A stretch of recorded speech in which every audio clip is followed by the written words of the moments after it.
सदियों से इंसान चांद को देखता आया है, हमेशा उसका वही फेमिलियर चेहरा देखता है। चांद का यह अनचेंजिंग चेहरा वंडर और क्यूरियोसिटी से भरा है, लेकिन यह एक गहरा राज भी छुपाता है। हम हमेशा उसका एक ही साइड देख पाते हैं। यह कोई चांस नहीं है, यह ग्रेविटी से चलने वाले कॉस्मिक डांस का नतीजा है। सदियों तक चांद का फार साइड सिर्फ स्पेकुलेशन था, हमारी इमेजिनेशन के लिए एक ब्लैंक कैनवस। इसे डार्क साइड कहा जाता था, जिससे परपेचुअल शैडो की इमेजेस बनती थीं।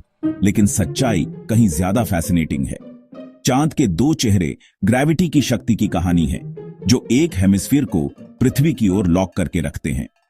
इस ग्रेविटेशनल एम्ब्रेस ने दोनों दुनियाओं को आकार दिया है, यहां तक कि हमारे ग्रह पर टाइड्स भी चलाए हैं। फार साइड एक रहस्य बना रहा जब तक 1959 में सोवियत लूना 3 प्रोब ने पहली इमेजेस वापस नहीं भेजी। उन ग्रेनी फोटोज ने नियर साइड से अलग लैंडस्केप दिखाया, एक नया फ्रंटियर, अब मिथ नहीं बल्कि एक्सप्लोर करने के लिए एक रियल जगह। चांद के हिडन चेहरे को अनवेल करने की खोज हमारी एंड्यूरिंग क्यूरियोसिटी का एक टेस्टमेंट है।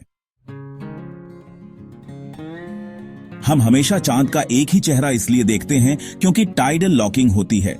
कल्पना कीजिए, एक डांसर जो स्टेज पर घूमते हुए स्पिनिंग कर रहा है, हमेशा ऑडियंस की तरफ फेस करके। वह चांद है, एक रोटेशन पृथ्वी के चारों ओर एक ऑर्बिट के बराबर है, हर 27.3 दिन में। यह सिंक्रोनी ग्रेविटी का काम है जो अरबों सालों में बना है। शुरुआत में चांद बहुत तेजी से घूमता था। पृथ्वी की ग्रेविटी नियर साइड पर ज्यादा खींचती थी, जिससे टाइडल बल्जेस बनते थे। जब चांद घूमता था, ये बल्जेस हिलने की कोशिश करते थे, लेकिन पृथ्वी की खींच से फ्रिक्शन बनता था, जिससे चांद की स्पिन धीमी हो गई। करोड़ों सालों में चांद का रोटेशन धीमा हो गया, जब तक कि वह अपने ऑर्बिट से मैच नहीं हो गया। टाइडल लॉकिंग पूरी हो गई। अब एक साइड हमेशा हमारी तरफ रहता है, दूसरा हमेशा हमसे दूर रहता है। यह यूनिक नहीं है, हमारे सोलर सिस्टम के कई चांद अपने ग्रहों से टाइडली लॉक्ड हैं। यहां तक कि अपने तारों के करीब ऑर्बिट कर रहे एक्सोप्लैनेट्स भी लॉक्ड हो सकते हैं, जिसमें एक साइड जला हुआ और दूसरा जमा हुआ हो सकता है। टाइडल लॉकिंग एक यूनिवर्सल लॉ है, ग्रेविटी की पेशेंट पावर का एक साइलेंट टेस्टमेंट। चांद का फेमिलियर चेहरा इस डांस का एक कॉस्मिक रिमाइंडर है, और फार साइड यह इस एंशिएंट वॉल्स में हिडन पार्टनर है। Dark side of the moon एक पर्सिस्टेंट मिथ है जो एंडलेस नाइट को दर्शाता है, लेकिन यह सच नहीं है। फार साइड को नियर साइड जितना ही सनलाइट मिलता है, जो 2 हफ्ते के दिन और रात में बदलता रहता है। जब हम न्यू मून देखते हैं तो फार साइड पूरी तरह से लिट होता है। फुल मून के दौरान यह अंधेरे में होता है। असली अंधेरा केवल लूनर नाइट या इक्लिप्सेस के दौरान आता है। फार साइड शब्द ज्यादा एक्यूरेट है, पृथ्वी से छिपा हुआ, लेकिन सूरज से नहीं। कंफ्यूजन हमारी लिमिटेड व्यू से आती है, न कि चांद की रियलिटी से। जो फेजेस हम देखते हैं वे सिर्फ उसकी सतह पर शिफ्टिंग सनलाइट है। फार साइड स्टार्क कॉन्ट्रास्ट की दुनिया है, न कि इटर्नल शैडो की। इसे समझने से मिथ दूर होता है और एक साइंटिफिकली फैसिनेटिंग लैंडस्केप सामने आता है। फार साइड की पहली इमेजेस ने नियर साइड से अलग दुनिया दिखाई। कोई विशाल डार्क प्लेन्स नहीं, बल्कि rugged ancient highlands. Near side के मरिया, जो वोल्केनिक इरप्शन से बने हैं, फार साइड पर लगभग नदारद हैं। फार साइड की क्रस्ट मोटी और ज्यादा माउंटेनस है, जिससे वोल्केनिक फ्लडिंग रेयर होता है। क्यों? साइंटिस्ट को लगता है कि यह चांद के बनने और ठंडा होने के तरीके से जुड़ा है, जिसमें heat producing elements near side पर कॉन्सेंट्रेटेड थे। South pole Aitken basin far side पर हावी है, एक colossal ancient impact crater, solar system के सबसे बड़े में से एक। यह बेसिन चांद के अंदर से मटेरियल को उजागर कर सकता है, जिससे उसके इंटीरियर और शुरुआती इतिहास के बारे में सुराग मिलते हैं। फार साइड एक प्रिजर्व्ड रेलिक है। इसकी बैटर्ड सतह सोलर सिस्टम के वायलेंट यूथ का एक रिकॉर्ड है। यह एक साइंटिफिक टाइम कैप्सूल है, जिसमें चांद और पृथ्वी के फॉर्मेटिव ईयर्स के रहस्य छिपे हैं।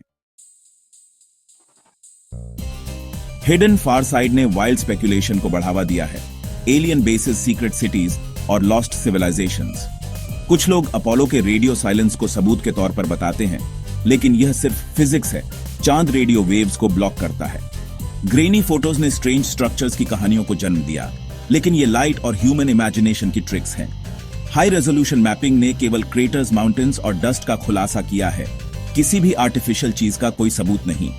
फार साइड की असली कहानी जियोलॉजी में लिखी गई है, न कि कंस्पिरेसी में। साइंस न कि मिथ, एक ऐसी दुनिया का खुलासा करता है जो फिक्शन से ज्यादा ऑ इंस्पायरिंग है। दशकों तक फार साइड पहुंच से बाहर था, जब तक कि 2019 में चीन का चांगे 4 मिशन नहीं आया। साउथ पोल एटकिन बेसिन में लैंडिंग करके चांगे 4 और उसके U22 रोवर ने इतिहास रच दिया। कम्युनिकेशन को एक रिले सैटेलाइट क्वेक्याओ के साथ सुलझाया गया, जिसने लैंडर को पृथ्वी से जोड़ा। मिशन ने लूनर सोइल का अध्ययन किया, सतह के नीचे प्रोब किया और मैंटल मटेरियल के संकेत पाए, जिससे चांद के इंटीरियर की एक झलक मिली। चांगे 4 ने एक रेडियो स्पेक्ट्रोमीटर भी ले गया, जिसने फार साइड के रेडियो साइलेंस का फायदा उठाकर यूनिवर्स को सुना। एक बायोलॉजिकल एक्सपेरिमेंट ने टेस्ट किया कि लाइफ लूनर कंडीशंस में कैसा प्रदर्शन करती है। इस मिशन ने सिर्फ एक रोवर को लैंड नहीं किया, इसने एक्सप्लोरेशन के लिए एक नया फ्रंटियर खोला। फार साइड अब अनरीचेबल नहीं था, यह डिस्कवरी के लिए एक लेबोरेटरी बन गया। चांगी 4 की सफलता ने चांद के फार साइड में ग्लोबल इंटरेस्ट को फिर से जगाया। नासा, ESA और ISRO इसकी यूनिक जियोलॉजी और रिसोर्सेज को एक्सप्लोर करने के लिए मिशंस की योजना बना रहे हैं। लूनर साउथ पोल, जो दोनों साइड्स को जोड़ता है, एक प्राइम टारगेट है। इसके शैडोड क्रेटर्स में वाटर आइस हो सकता है, जो भविष्य के एक्सप्लोरर्स के लिए वाइटल है। आर्टेमिस और लुपेक्स जैसे मिशंस का लक्ष्य इन रिसोर्सेज को मैप करना और ह्यूमन आउटपोस्ट के लिए रास्ता बनाना है। फार साइड को अब परमानेंट सेटलमेंट्स के लिए एक कैंडिडेट के रूप में देखा जाता है, इसकी स्टेबिलिटी और साइंटिफिक वैल्यू के कारण। चैलेंजेस अभी भी हैं, कम्युनिकेशन पावर, रेडिएशन, लेकिन लूनर बेस का सपना इनोवेशन को चलाता है। चांद एक डिस्टेंट ऑब्जेक्ट ऑफ वंडर से ह्यूमैनिटी के लिए एक सेकंड होम में बदल रहा है। एक्सप्लोरेशन का अगला दौर अभी शुरू हो रहा है। साइंस के लिए फार साइड की सबसे बड़ी एसेट वह है जो इसमें नहीं है, पृथ्वी का रेडियो नॉइज। चांद से शील्डेड, यह रेडियो एस्ट्रोनॉमी के लिए इनर सोलर सिस्टम में सबसे शांत जगह है। यहां टेलीस्कोप्स यूनिवर्स के शुरुआती क्षणों से फेंट सिग्नल्स का पता लगा सकते हैं, जो पृथ्वी से अनरीचेबल है। फार साइड प्रोजेक्ट जैसे वास्ट अरेज ऑफ एंटेनास की योजनाएं चल रही हैं, ताकि कॉस्मिक सीक्रेट्स को अनलॉक किया जा सके। फार साइड का क्लियर स्काइज और स्टेबल ग्राउंड इसे दूसरे टेलीस्कोप्स के लिए भी आइडियल बनाता है। लॉन्ग अनइंटरप्टेड ऑब्जर्वेशंस कॉस्मोस के बारे में हमारे नजरिए में क्रांति ला सकते हैं। एक लूनर ऑब्जर्वेटरी ह्यूमैनिटी के लिए डीप स्पेस में प्रीमियर विंडो बन सकता है। फार साइड जल्द ही एस्ट्रोनॉमिकल डिस्कवरी के लिए अल्टीमेट सैंक्चुअरी हो सकता है। फार साइड, जो कभी प्योर मिस्ट्री था, अब डिस्कवरी का फ्रंटियर है। हम मिथ से साइंस में और अब डायरेक्ट एक्सप्लोरेशन में आ गए हैं। चांगे 4 ने साबित किया कि हम वहां ऑपरेट कर सकते हैं, भविष्य के मिशंस फॉलो करेंगे। वाटर आइस सेटलमेंट को इनेबल कर सकता है, एंशिएंट रॉक्स हमारी ओरिजिन्स को रिवील कर सकते हैं, और रेडियो साइलेंस यूनिवर्स के लिए एक यूनिक विंडो प्रदान करता है। जल्द ही रोवर्स, लैंडर्स और एस्ट्रोनॉट्स इस हिडन वर्ल्ड को एक्सप्लोर करेंगे, पहले ह्यूमन फुटप्रिंट्स छोड़कर। फार साइड एक साइंटिफिक ट्रेजर चेस्ट है और सोलर सिस्टम के लिए एक स्टेपिंग स्टोन है।